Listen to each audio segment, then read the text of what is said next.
हाय दोस्तों, आप सभी का हार्दिक स्वागत है कैरियर जोन के इस यूट्यूब चैनल पे। दोस्तों, आज के सेशन में हम बात करेंगे पजल के लिए, जो कि आपने देखा होगा अभी ग्रुप डी का जो एग्ज़ाम है उसके लिए बहुत ही इंपॉर्टेंट है, क्योंकि एनटीपीसी के सीबीटी 2 में बहुत भर भर के क्वेश्चन आए थे। इसी वजह से मैंने ये सीरीज़ आपके लिए स्टार्ट किया है पजल के लिए, जो कि इम्पोर्टेंट होगा आपके आने वाले एग्ज़ाम ग्रुप डी के लिए, क्योंकि आप दूसरों से तभी एज दे सकते हो जब आपकी प्रैक्टिस होगी, आपने सीखा होगा। तो मैंने कोशिश किया बेसिक से आपको सिखाने का, और अब मैं गारंटी देता हूँ कि आप अगर टाइम से मतलब डेली क्लासेस देखोगे तो आप अच्छे से सीखोगे और फिर पेपर में आसानी से कर सकोगे कम टाइम में। चलिए सीधे स्टार्ट करते हैं क्वेश्चन को। अगर आप चैनल पर नए हो तो चैनल को सब्सक्राइब कर देना दोस्तों, और हमारे व्हाट्सएप ग्रुप से जुड़ने के लिए आप 8619680889 इस नंबर पे आप मैसेज कर देना, आपको ग्रुप में ऐड कर देंगे, जहाँ पे आपको इस पजल का प्रैक्टिस के लिए पीडीएफ मिलेगा, साथ ही करंट अफेयर के लिए भी मिलेगा। आप मैसेज कर देना बस सिंपली हाई करके, एंड अपना नाम और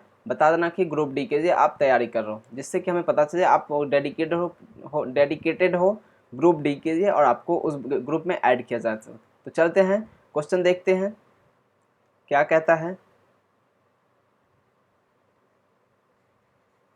देखो दोस्तों, क्वेश्चन पजल जो है ना देखने में हार्ड लगता है, लेकिन होता बहुत आसान है। अगर आपकी प्रैक्टिस रहेगी ना तो आप आराम से बहुत जल्दी कर दोगे, और मैं गारंटी देता हूँ मैं आपकी प्रैक्टिस इतनी अच्छी से करवा दूंगा कि आप आराम से 1 से 1.5 मिनट के अंदर कर सकोगे।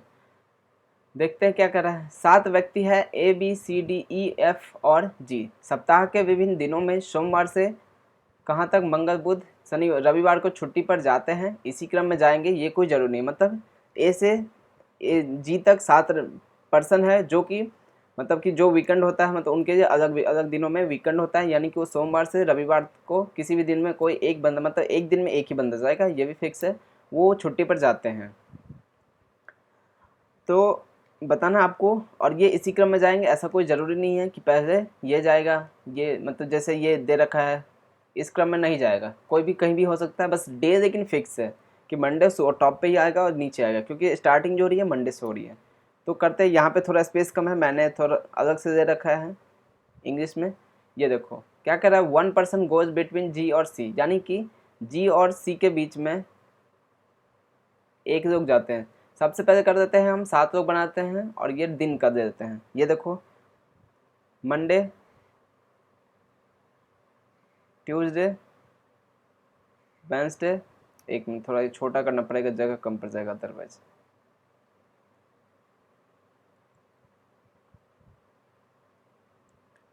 यहाँ से Monday, Tuesday, Wednesday, Thursday, Friday, Saturday and Sunday.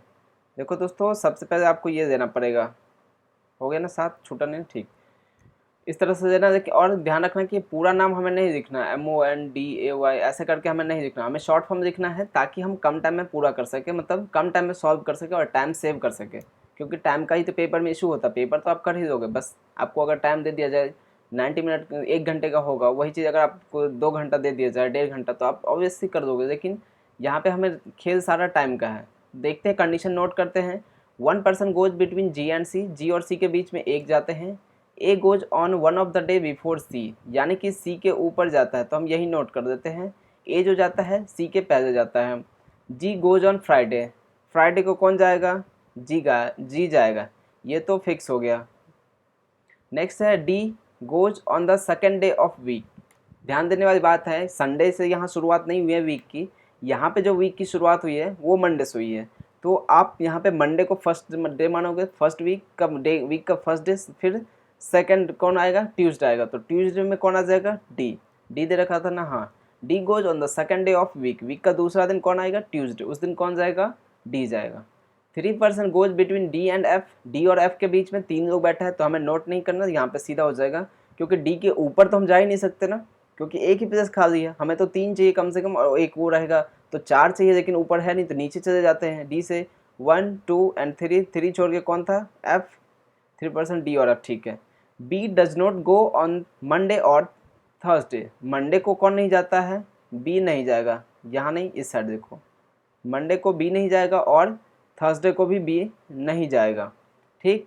The number of person going after C is equal to the number of person going before G. क्या बोल रहा है? The number of person going after C, यानी कि सी देखो इसके नीचे बोल रहा है, सी के नीचे जितने लोग जा रहे हैं उसके उतना ही जा रहा है कब? जी के ऊपर। ये देखो अभी बता, तो ऐसा लिखेंगे, क्या बोल रहा है? The number of person going after C. ध्यान देना बहुत दोस्त, ये सारी डिज़ाइन जो है ना, छोटी छोटी डिज़ाइनें बहुत इंपॉर्टेंट होती है, जो कि टाइम लगा देगा और आप फंस सकते हो। तो क्वेश्चन को ध्यान से पढ़ना और कंडीशन नोट करना बहुत ज़रूरी होता है। The number of person going after C, यानी सी के बाद जितने भी लोग जाते हैं बराबर है किसके? The number of person going before G. C के बाद जितने लोग जाते हैं वो बराबर है किसके? जी के। ये रहा जी, जी के ऊपर जितने लोग जाते हैं उसके। सी के नीचे और जी के ऊपर दोनों बराबर है नंबर। तो देखो यही किया है मैंने, सी के नीचे एरो लगा दिया, यानी कि सी के नीचे जो कितने लोग जा रहे हैं, वैसा जी के ऊपर बोल रहा था तो ऊपर की तरफ एरो दे दिया, जिससे पता चले कि सी के नीचे और ऊपर जी के ऊपर बराबर है। और बीच में एक डैश लगा दो ताकि पता चले ये बराबर जा रहे हैं दोनों। तो अब सेट करने की कोशिश करते हैं। ये देखो जी से एक छोड़कर सी था, जी से एक छोड़कर सी यहाँ भी हो सकता है। एक मिनट, पेन चेंज कर दे। जी से एक छोड़कर सी यहाँ भी हो सकता है और जी से एक छोड़कर सी यहाँ भी हो सकता है। तो यहाँ अगर सी दोगे और ये यहाँ पे अगर सी दोगे तो ये देखो ये कंडीशन जो है ये गलत हो जाएगा। क्यों? क्योंकि जी के ऊपर जितना बोला, अगर देखें जी के 1 2 3 4 4 है ना जी के ऊपर, तो सी के नीचे भी 4 होना चाहिए। या फिर यूँ कहे कि कंडीशन हम इसको ये भी लिख सकते हैं, इसको एक तरीका ये भी है कि सी के ऊपर जितना है जी के नीचे उतना ही है बराबर, यानी कि उसको उल्टा कर दो। मतलब काउंट करने में जिधर से आपको आसान लगे उस तरफ से आप दे सकते हो। मतलब सी के नीचे का था, नीचे बोला था तो सी के ऊपर दे दो, जी के ऊपर बोला था तो नीचे दे दो। तो मान देखो यहाँ पे जी है, यहाँ पे है, तो जी के नीचे 1 2, तो ऊपर से भी 2 छोड़ के सी आना चाहिए, तो हम सी को यहाँ सेट कर देंगे। अब सी का जो कहानी है वो ख़त्म हो गया। यहाँ पे सी हटाओ, सी को हटाओ यहाँ से। अब जी के ऊपर सी के ऊपर ए आना चाहिए, सी तो से ऊपर अब एक ही जगह बचा हुआ है एम को यहाँ पे बैठा दो, बी यहाँ पे आ ही नहीं सकता तो इसकी वैसे बात खत्म, बी यहाँ पे आ नहीं सकता तो बी को नीचे सेट कर दो। अब कौन बच गया? ए हो गया, बी हो गया, सी डी, अब कौन बच गया? ई बच गया, ई अपना सेट कर दो। तो आप इसको बहुत आसान से जल्द कर दोगे। अब 1 से 1.5 मिनट जाएगा, इससे ज़्यादा नहीं जाएगा। मैक्स टू मैक्स मान लो 2 मिनट लग जाए, उससे ज़्यादा नहीं जाएगा। 2 मिनट में क्वेश्चन भी इसका सॉल्व कर दोगे। तो इस तरह से आप आराम से कर सकते हो, क्योंकि मैंने डेली यही टारगेट किया है कि पजल में आपकी इतनी स्ट्रॉन्ग करा दूंगा कि जिस दिन रिव्यू दोगे उस दिन आप बोलोगे कि पजल हमें जो पढ़ाया था विकास सर ने बहुत अच्छे से पढ़ाया था।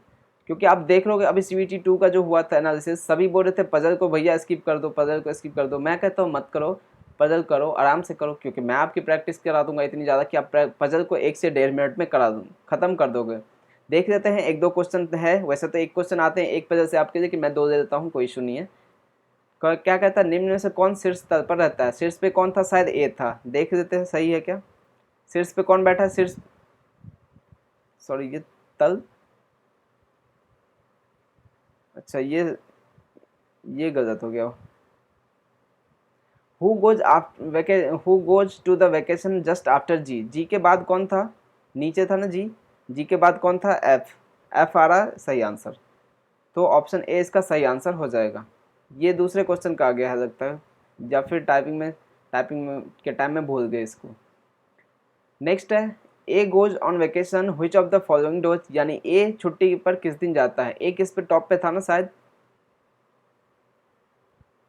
ए मंडे को जाता है, यानी सोमवार को जाता है। ए सोमवार को जाता है, ऑप्शन ए सही हो जाएगा। तो देखा आपने किस तरह से हम बहुत ही कम टाइम में कर सकते हैं। अभी मैं एक्सप्लेन कर रहा हूँ इसलिए टाइम लग रहा है, अदरवाइज आप बहुत ही कम टाइम में इसको आराम से कर दोगे अगर प्रैक्टिस करते रहोगे तो।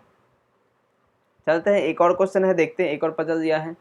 क्या कह रहा है? 5 मित्र हैं, यानी 5 दोस्त हैं, आप होंगे, आपके और 4 फ्रेंड होंगे जो कहीं जा रहे हैं क्या नहीं जा नहीं रहे, बाइक खरीद रहे हैं। प्रत्येक ने अलग अलग मूल्यों पर एक बाइक खरीदी, मतलब अलग अलग प्राइस का कोई बाइक खरीदा। किसी ने स्प्लेंडर प्लस खरीदा, किसी ने KTM खरीदा, किसी ने बुलेट खरीदा, और भी जो भी हो उसी रेंज का, मतलब सभी ने बाइक अलग अलग खरीदी। फिर कहता है ए ने बी से अधिक लेकिन सी से कम भुगतान किया, ए ने बी से ज़्यादा लेकिन सी से कम। देखो ए कर रहा है ज़्यादा किससे, बी से, और किससे कम है, सी से कम कर रहा है। सही है, हमारे पास कितना है, 5 है ना, 1 2 3 4 5। अब देखते हैं ए ने बी से अधिक लेकिन सी से कम किया, ठीक है। डी ने केवल ई से कम भुगतान किया। अब अपने पास है 1 2 3, तो हमारे पास ये हो गया है। हमारे पास टोटल कितने थे, 5 थे। तो हम या तो 2 इधर दे सकते हैं, या तो 2 इधर दे सकते हैं, या फिर हम एक यहाँ दे दें और एक यहाँ दे दें, तो हमारे पास 5 हो जाएगा। देखते हैं कौन सा पॉसिबल है। क्या कहता है, डी ने केवल ई से कम किया। डी जो है सिर्फ वो ई से कम दिया है, बाकी सभी से ज़्यादा दिया है। डी ने सिर्फ ई से कम दिया है, बाकी सबसे ज़्यादा दिया है। तो डी कहाँ आ जाएगा, यहाँ पे आ जाएगा। चलो इसमें नहीं, सॉरी इसमें करके बताता हूँ।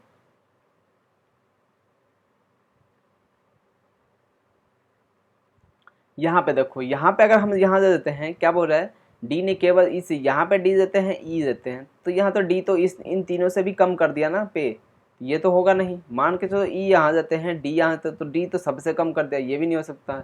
अगर यहाँ दे देते हैं डी, यहाँ दे देते हैं ई, तो डी तब भी सभी से कम कर रहा है, तो हमारे पास ये सब ऑप्शन नहीं है। वैसे मैं आपको बता रहा हूँ पॉसिबिलिटी की संभावना जो है इसकी बता रहा हूँ।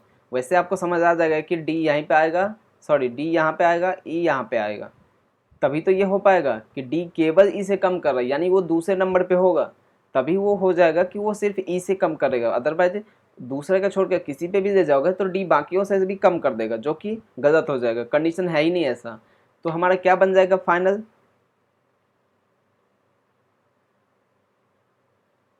फाइनल हो जाएगा E D C A B. अब कहता है ए ने 25,000 दिया था, ए ने दिया था कितना, 25,000, और सबसे अधिकतम भुगतान करने वाले ने 60,000 दिया, यानी कि सी ई ने 60,000 दिया है। आपसे पूछ रहा है किसने बाइक की अधिकतम भुगतान किया था, किसने किया था, ई ने किया था।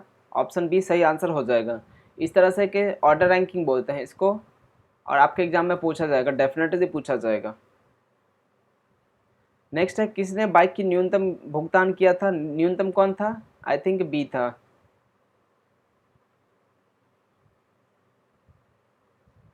हाँ बी था ना सही आंसर, ऑप्शन बी इसका, ऑप्शन ए में ही है ये भी, तो ऑप्शन बी इसका, सॉरी ए ऑप्शन सही हो जाएगा।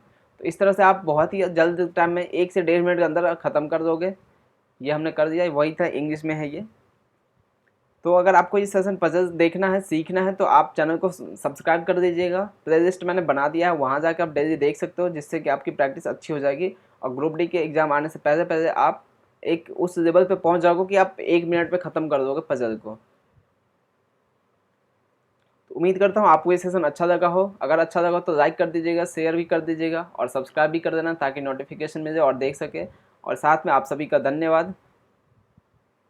अच्छा यहाँ पे एन मिस हो गया, इसके मैं लिख देता हूँ। आप सभी का धन्यवाद मेरे तरफ से। मिलते हैं कल के वीडियो में, तब तक के लिए बाय बाय, टेक केयर।